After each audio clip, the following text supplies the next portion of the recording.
साथियों, आपने कई बार अपने घर के बाहर अपने शहर में नाली की सफाई करते हुए नगर पालिका की टीम को देखा होगा।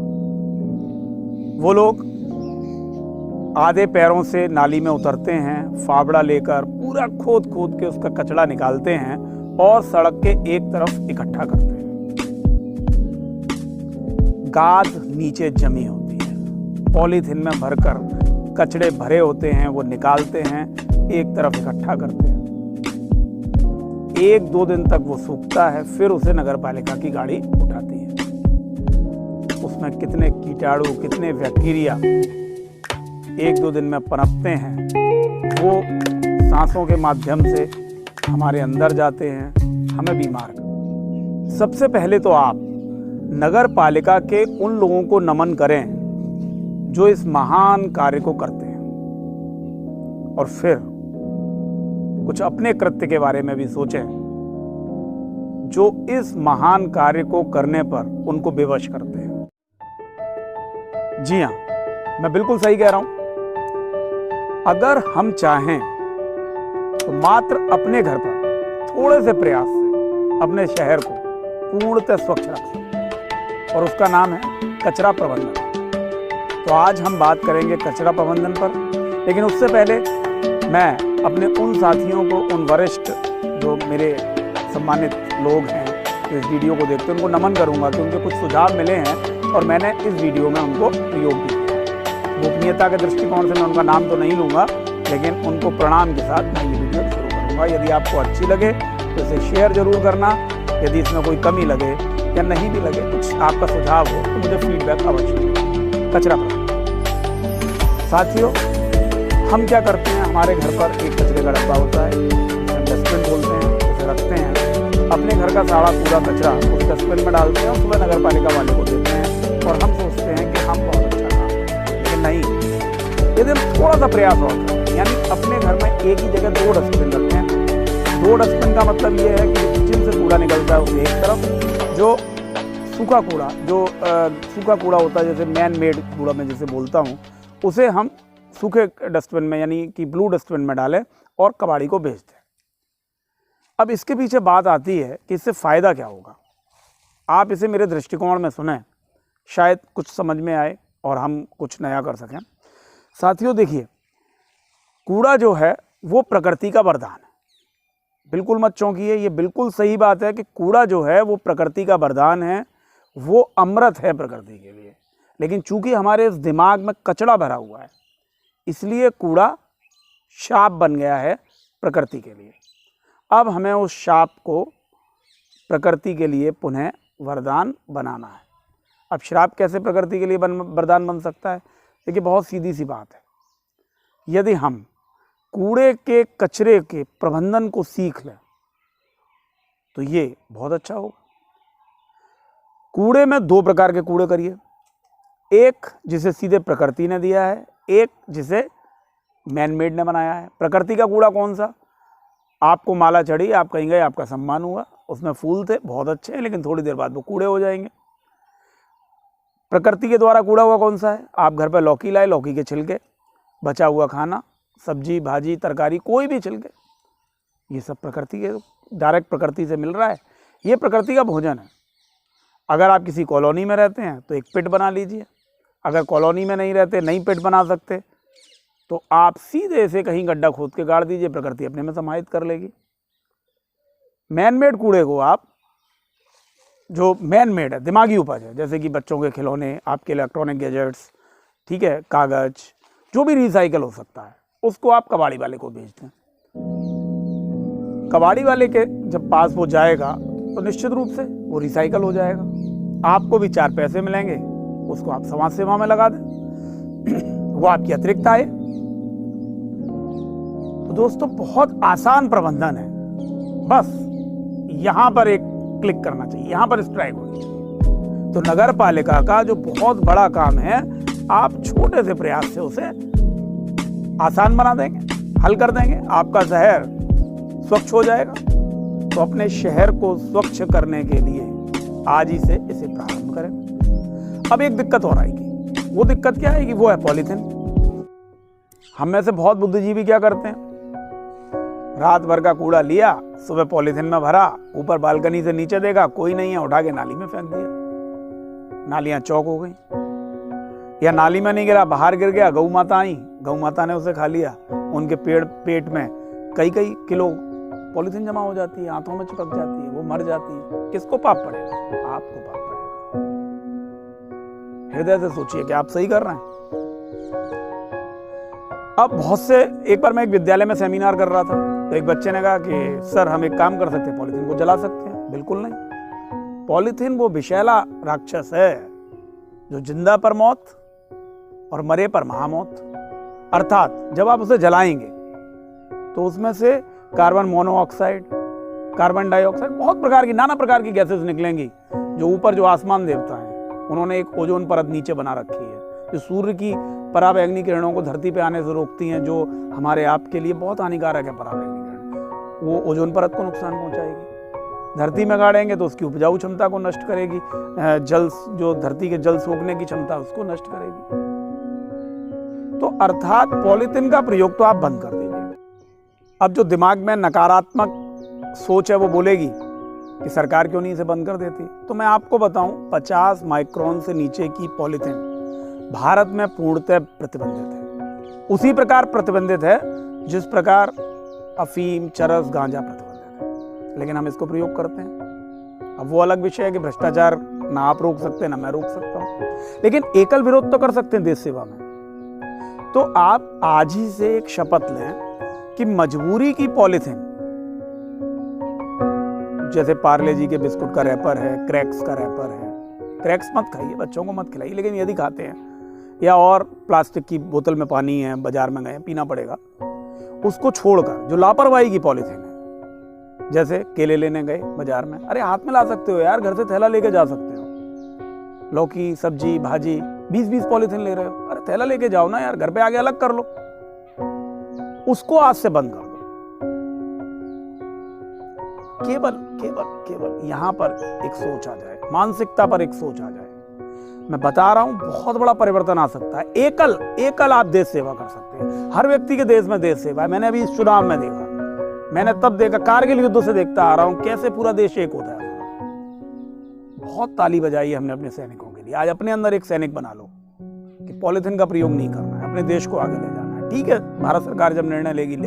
मैंने सुना है भारत सरकार 120 माइक्रोन की पॉलीथिन तक बैन लगाने की तैयारी कर रही है।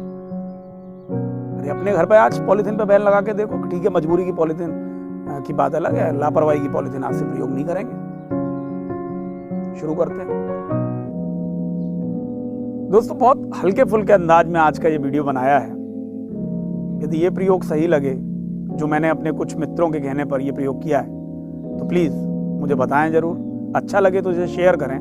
मैं इसी के साथ इस वीडियो में आगे जोड़ रहा हूं, कल मैंने पालीवाल डिग्री कॉलेज शुकाबाद में इसी विषय पर एक सेमिनार किया था, एक कार्यशाला की थी। एनएसएस कैंप है उनके यहाँ, और उन्होंने हम लोगों को मौका दिया तो एक सेमिनार किया, तो उसे आगे जोड़ रहा हूँ। आप प्लीज़ उसे भी जोड़ें।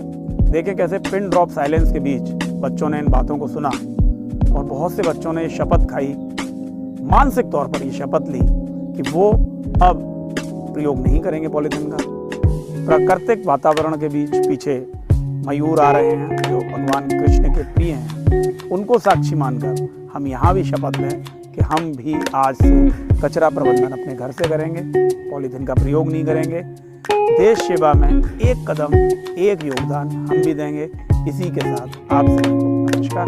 कृपया आगे जो पालीवाल कॉलेज का सेमिनार है उसे देखें। वीडियो अच्छा लगे शेयर करें, लाइक करें, सब्सक्राइब भी करें।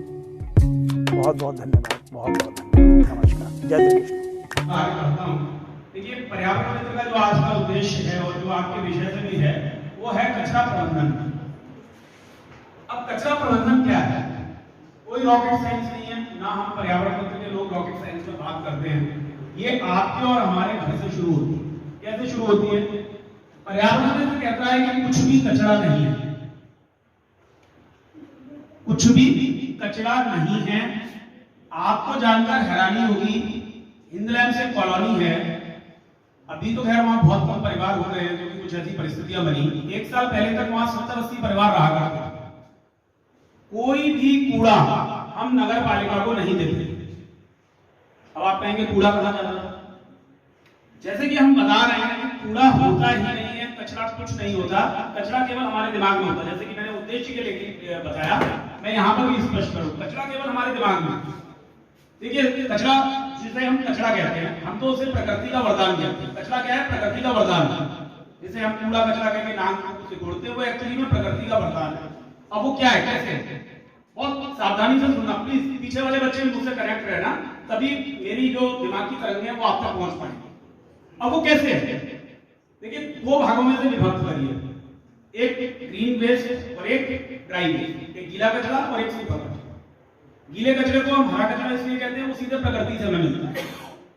जो भी चीज सीधे प्रकृति से मिले वो गीला कचरा। आपकी मम्मी जो भी किचन में कूड़ा निकालती हैं वो क्या है? वो गीला कचरा। वो पेड़ पौधों का भोजन है, तो अब वो कचरा कहाँ रहा? कोई भी चीज भोजन हो जाए आप कूड़ा कह सकते हैं? वो सीधे पेड़ पौधों का भोजन है। लौकी का छिलका उतरा, केले का छिलका उतरा, कद्दू का छिलका उतरा, बची हुई सब्जी निकली, कोई भी चीज निकली, वो भोजन है प्रकृति का, वो वेस्ट नहीं है।